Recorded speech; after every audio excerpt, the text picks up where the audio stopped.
Dikala seluruh sekolah dan akademi di seluruh penjuru dunia berlomba-lomba dalam meningkatkan kinerja otak muridnya agar suatu saat nanti mereka tidak menjadi koruptor yang merugikan masyarakat, bangsa, dan negara, namun ada satu sekolah akademi swasta yang bernama Hyakau yang mempunyai sistem peraturan yang menurut saya sangat tidak masuk di akal, yaitu melegalkan perjudian antara murid di akademi tersebut. Walaupun peraturan sekolah tersebut memperbolehkan muridnya berjudi, tapi harus dilakukan setelah jam pelajaran selesai. Dan wajib mematuhi satu peraturan lagi, yaitu jika murid yang kalah tidak bisa membayar hutangnya kepada murid yang menang, maka dia harus menyandang status sebagai hewan peliharaan, atau yang biasa disebut dengan poci. Untuk poci ini nanti kita akan jelaskan. Di awal film kita diperlihatkan seorang remaja yang terlihat sangat menyedihkan karena baru saja menelan kekalahan dari berjudi. Namanya adalah Suzui. Akibat dari kekalahannya tersebut, dia harus berhutang sebesar 5 juta yen kepada seorang wanita yang mengalahkannya yang bernama Saotomi.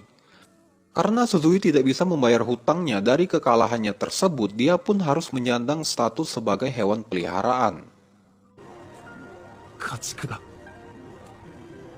Nah, jika kamu sudah menjadi poci atau sudah menjadi hewan peliharaan, maka semua siswa yang tidak menyandang status poci diperbolehkan untuk melakukan apapun sesuka hatinya kepada siswa yang berstatus poci, termasuk bisa menggedaba dirinya. Aduh, kok gitu? Jadinya enak kali bagi para kaum pengenjutan ini.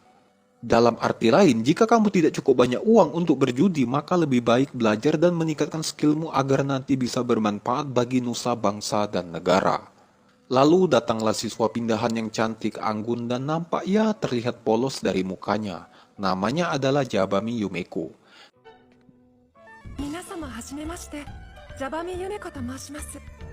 Kemudian guru menyuruh Zuzui untuk mengajak Yumeko berkeliling dan memperkenalkan lingkungan dan tradisi unik sekolah ini.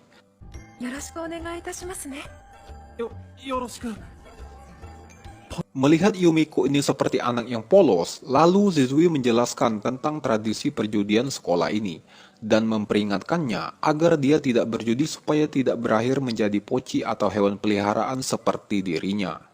Belum kering lidah Suzui memperingatkan Yumeko, sudah ada yang mengajaknya berjudi, yaitu Saotomi. Karena Yumeko murid baru, tentu saja dia tidak akan menyia-nyiakan kesempatan agar bisa membuat Yumeko menjadi budaknya. Karena judi terlihat sedikit beradrenalin, Yumeko dengan senang hati menerima tantangan tersebut. Game yang akan mereka mainkan yaitu batu gunting kertas.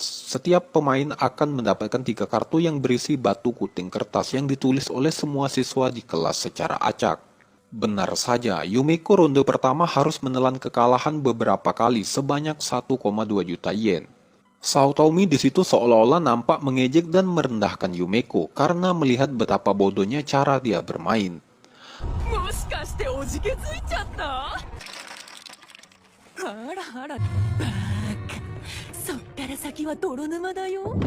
Namun dari semua kekalahannya tersebut, ternyata Yumeko ini sudah mengetahui dari awal bahwa Saotomi ini berbuat curang dengan menyuruh 80% anak di kelas tersebut untuk menggambar gambaran yang sama.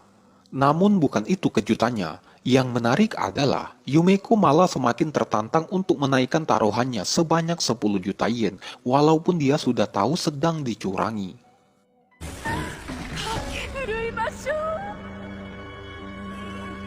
Mendengar hal itu, Saotomi terkena mental dan seakan-akan tidak percaya bahwa Yumeko ini adalah wanita yang cukup menakutkan.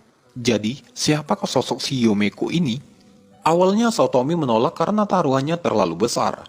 Tapi karena terus diprovokasi oleh Yumeko, maka dia dengan pedenya menerima tawaran tersebut.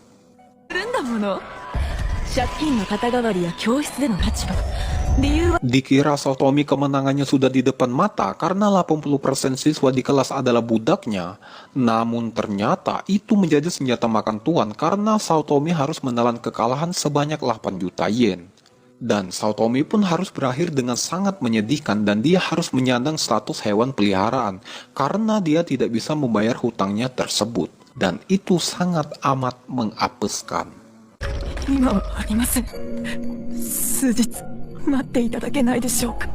Ia sesuai dengan pepatah, jika sesuatu hal yang dilakukan dengan tergesa-gesa, maka akan berakhir dengan penyesalan, termasuk percintaan. Aduh. Karena melihat Suzui ini adalah orang yang baik dan terlihat polos di mata Yumeko, dia pun memberikan uang 5 juta yen agar Suzui bisa membayar hutangnya dan terlepas dari status hewan peliharaan. Loh, kok Suzui malah terlihat polos? Malu-maluin aja ini kaum Adam ini. ありがとうございました。 Dan terjalinlah kisah persahabatan antara Yumeko dan Suzui. Dan kita akan diberitahu sedikit bahwa sistem hewan peliharaan sudah ada semenjak kursi ketua OSIS ditempati oleh seorang siswi yang bernama Kirari. Melihat Yumeko di awal masuk sudah menggeberkan akademi karena sudah mengalahkan Saotomi, ketua OSIS mulai melirik Yumeko dan menyuruh bawahannya yang juga anggota OSIS untuk melawan Yumeko, namanya adalah Itsuki. Seperti biasa nggak banyak bacot, Yumeko langsung menerima tantangan tersebut yang padahal sudah dicegah oleh Suzui. ぜひ。 Game yang akan mereka mainkan adalah kartu ganda. Dalam permainan itu, tiap pemain harus menyamakan antar dua kartu menjadi sama, atau bisa dibilang memainkan daya ingat otak. Taruhannya adalah uang dengan nominal sebesar 20 juta yen. Karena Yumeko tidak punya uang sebanyak itu, dia pun harus meminjam uang dari Itsuki. 残念ですが、私の手元には。 Alhasil tentu saja Yumeko kalah dan berhutang 20 juta yen dan sekaligus membuat Suzui ketakutan karena kekalahannya tersebut. 2000万の借金どうすんだ。 Tak disangka Yumeko malah mengajak Itsuki untuk tanding ulang. Namun Itsuki meminta kuku jari miliknya jika dia tetap kalah dan tidak bisa membayar hutangnya. Karena Itsuki ini sangat hobi mengoleksi kuku jari lawan yang sudah dia kalahkan. Ada loh orang yang kayak gini. Apa bagusnya ngoleksi kuku jari? Ya kalau bersih kukunya. Kalau di kukunya banyak puing-puing yang mengkeratkan gimana itu? Aduh, lanjut.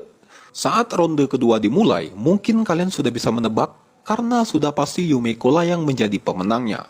Yumeko menang telak di permainan tersebut. Dia hanya membutuhkan satu kali giliran untuk menebak semua kartu di atas meja. Dan itu membuat hutang Yumeko kembali lunas. Dan kalian tahu, ternyata kekalahan Yumeko di ronde pertama tadi hanya dia gunakan untuk menganalisa dan menemukan bagaimana Itsuki bermain curang. Dan yang menarik adalah, Yumeko bisa mengetahui dengan jelas ternyata semua di belakang kartu tersebut sudah diberi tanda yang sangat amat kecil yang bahkan 99% orang tidak akan bisa mengingatnya, kecuali Saitama. Mungkin, tapi... その間に全ての模様を覚え、かつそんなことが人間に可能なのか。 Dengan semua fakta dan semua analisa yang Yumeko lakukan, ini jelas menambah rasa penasaran saya dan kita semua tentang siapakah si sosok Yumeko ini yang sebenarnya. Yumeko kembali menantang Itsuki dengan kuku jari sebagai taruhannya. Namun, karena sudah terlalu ketakutan, Itsuki malah bermandian air mata karena saking takutnya menghadapi Yumeko ini. Sampai segitunya lu karena ketakutan. Gila nggak tuh? は。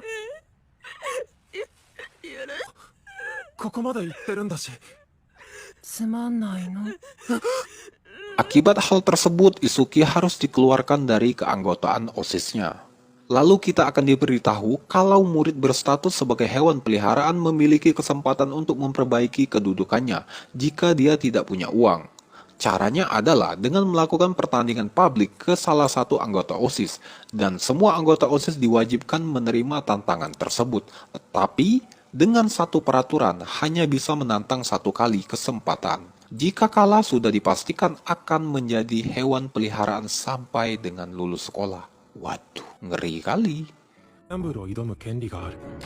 掛け金が常識の範囲。 Di scene lain, kita diperlihatkan Saotomi sedang menantang salah satu anggota OSIS yang bernama Yuriko dengan maksud untuk melepas kedudukannya sebagai poci seperti yang saya jelaskan sebelumnya. Berharap pertandingan itu membawa kemenangan, namun berakhir dengan kekalahan yang membuat dia semakin terpuruk karena harus menambah hutang sebesar 50 juta yen. Dan itu membuat dia berakhir dengan sangat amat menyedihkan. Melihat kekalahan Saotomi tersebut, Yumeko semakin tertantang dan semakin ngaceng untuk melawan anggota OSIS tersebut. Permainan yang akan dimainkan bernama hidup atau mati, dengan nominal taruhannya yaitu 40 juta yen. Seperti biasa, Yumeko akan meminjam uang kepada lawannya. Ronde pertama berakhir seri yang sebenarnya anggota OSIS tersebut bermain curang, namun itu diketahui oleh Yumeko. クソのようなものですね。無礼な間抜けな名前ってことですね。傑作ね、鈴井さん。 Kebetulan ketua OSIS datang ke tempat tersebut karena tertarik melihat pertandingan yang cukup sengit di tempat Yuriko. Tapi di ronde kedua ini tidak akan ada kecurangan dari kedua kubu manapun. Saya beri catatan, bermain curang itu boleh, tapi jika tidak ketahuan, lah iyalah. Jadi pada intinya, dalam berjudi itu tetap harus mengandalkan kecerdasan. Dan untuk kalian yang mungkin IQ-nya yang tidak terlalu tinggi, lebih baik jangan berjudi. Ingat itu, oke? Di ronde kedua, Yumeko terus-menerus memprovokasi Yuriko agar dia mempertaruhkan semua chip di tiap papan angka. Karena agar tidak terlihat lemah di mata ketua OSIS, dia pun menaruhkan semuanya ya walaupun sebenarnya dia terpaksa. Dan kalian akan dibuat sangat terkejut, tak tanggung-tanggung loh. Yumeko malah menaruh semua chipnya di satu papan angka. Dan itu baru namanya beradrenalin. Jadi makin penasaran nih sama si Yumeko ini siapa dia sebenarnya ya. 私のベッドは40番。もし判定が正 Tapi naas, Yumeko harus mendapatkan kenyataan yang pahit yang dimana dia harus kalah dan berhutang sebanyak 310 juta yen dan sekaligus membuat kastanya turun menjadi hewan peliharaan. Sampai-sampai Yuzui tertunduk lemes melihat kenyataan tersebut.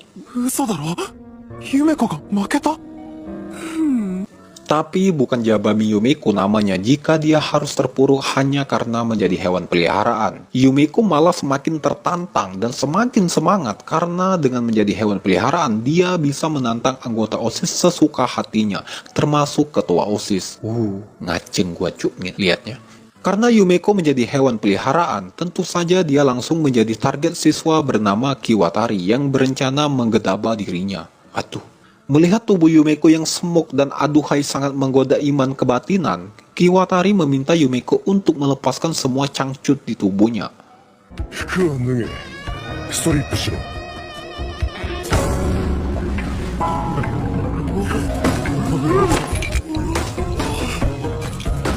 Untung saja itu berhasil dihentikan oleh anggota OSIS yang bernama Midari, yang nampak cukup disegani oleh semua orang di sekolah tersebut. Kemudian sekretaris OSIS yang bernama Sayaka mengadakan acara pelunasan hutang yang diperuntukkan untuk bagi para hewan peliharaan yang mau melunasi hutangnya. Bisa dibilang sebuah program tradisi sekolah. Namun, jika kamu kalah malah membuatmu semakin terpuruk. Setiap kelompok akan ada 4 orang pemain untuk bertanding. Kebetulan Yumeko dan Saotomi berada dalam satu kelompok yang sama. Dan lawan mereka adalah Kawatari berpasangan dengan seorang siswi yang bernama Subomi. Kenapa Kawatari bisa ikut padahal dia bukan hewan peliharaan? Ya bisa dibilang dia hanya ingin mengambil keuntungan dengan meraup keuntungan yang sangat besar, tapi dengan resiko jika kalah maka akan jadi hewan peliharaan. Game yang akan mereka mainkan yaitu Indian Poker. Cara bermainnya tidak jauh beda dengan permainan kartu poker pada umumnya. Saya singkat saja, di ronde pertama Yumeko dan Saotomi sedikit kalah dan permainan didominasi oleh Kiwatari yang sebenarnya dia curang karena menyuruh temannya untuk mengalah.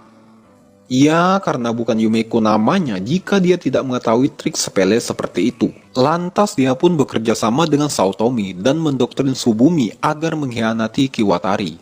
Dan tentu saja permainan berakhir dengan kekalahan telak dari Kiwatari. あるじゃねえか奴らが簡単に私の手は無駄だよとゆめ子のチップの額が入れ替わるってわけ Untuk hasil utang dari permainan tersebut adalah Saotomi juara 1 dengan hutang 0, Subumi juara 2 dengan hutang tetap, Yumeko juara 3 dengan hutang 50 juta yen, dan Kiwatari harus menelan kekalahan yang amat pilu karena dia harus berakhir dengan menjadi hewan peliharaan dan berhutang 310 juta yen. Waduh, nggak jadi dong rencana mau menggedaba Yumeko. Wadah. 3億1000万の負債を負いました返せないば Setelah pertandingan tersebut, terjalinlah kisah persahabatan Yumeko dan Saotomi walaupun Yumeko masih menyandang status hewan peliharaan. Tapi yang menarik adalah Yumeko berencana menggunakan hak pertarungan publik sebagai hewan peliharaan agar dia bisa menantang ketua OSIS. Wow.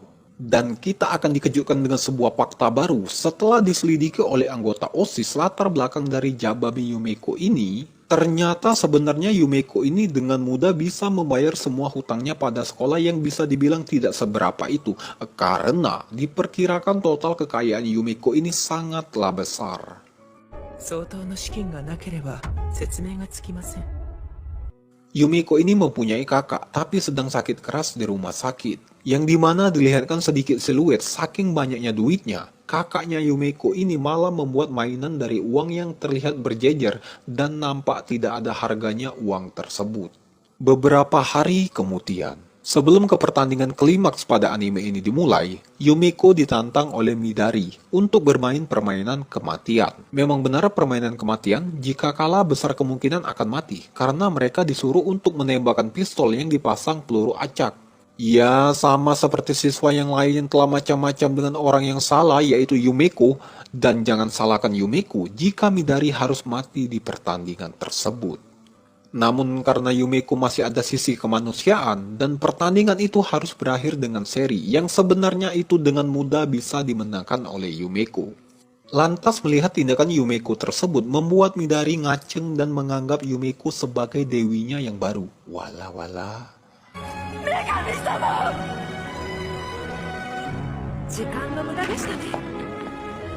Keesokan harinya, Itsuki memohon kepada Yumeko agar dia dimasukkan ke dalam zona pertemanan mereka, dan dia akan selalu menyokong Yumeko dari sisi uang dan lain-lain. Dan tiba ke pertandingan klimaks, yaitu Yumeko melawan bendahara OSIS yang bernama Kaide. Awalnya Kaide menolak tantangan tersebut, karena Yumeko menyandang status sebagai hewan peliharaan. 断る。武をわきまえろ家畜が。 Namun seperti biasa bukan Yumeko namanya jika tidak terjadi pertandingan. Karena Yumeko sudah terlalu ngaceng rasa haus akan perjudian yang dia sudah tidak kuat lagi menahannya, Yumeko malah menggunakan hak pertandingan publik yang sebenarnya itu akan dia gunakan untuk melawan ketua OSIS. 公式戦をしましょう。 Jadi, mau tak mau Kaide harus menerima tantangan tersebut. Dan wasit pada pertandingan ini adalah wakil ketua OSIS yang bernama Ririka. Game yang akan mereka mainkan adalah Poker Chos. Dan yang memilih pertama ditetapkan sesuai dengan nominal terbesar yang mereka taruhkan. Karena Kaide ini adalah anak dari ketua Badan Keuangan Nasional, dia pun menyediakan uang sebesar 1 miliar yen. Dan sedangkan Yumeko 300 juta yen. Dan di pertandingan inilah kita diberitahu bagaimana cara pejudi handal dalam berpikir dan menentukan dalam pembacaan kartu. Ternyata bukan hanya dasar hoki tapi harus dilandasi dengan kecerdasan yang tinggi. Dan jika saya diletakkan di sana, mungkin gak sampai 10 detik udah KO aku. Aduh. をわざわざ示すのは自殺行為だ。もう一つは初手で2。 Saat ronde pertama, Yumeko menang. Dan saat ronde kedua dimulai, itu sebagai titik balik dan Yumeko harus kalah yang membuat semua uangnya habis. Namun bukan Yumeko namanya jika dia kalah dengan semudah itu. Kemudian Yumeko meminta uang kepada Itsuki untuk memasang taruhan untuknya. Karena dia percaya dengan Yumeko, Itsuki menyetujui hal tersebut dan menyediakan uang sebesar 1 miliar yen. Dan sebelum babak ketiga dimulai, wasit membuka topengnya dan ternyata itu adalah ketua OSIS Kirari. Karena ini adalah babak klimaksnya, siapa yang paling besar menaruhkan uang, maka dia akan menentukan pilihan bermain mau besar-besaran kartu atau kecil-kecilan kartu. Seperti biasa, kegilaan Yumeko kumat lagi yang dimana dia terusan memprovokasi Kaide untuk menaruhkan semua aset yang dia miliki dan terkumpullah 3 miliar yen. Begitupun sebaliknya, Yumeko juga dengan liciknya memprovokasi Itsuki agar dia mempertaruhkan hidupnya dan terkumpullah 12 miliar yen. Gila. Yumeko ini kalau kalian nonton di bagian ini ngeri cuy. Gila. お金の強文字通りではそれが最高の快楽。仲間にも勧め引きずり込まれる際限のない。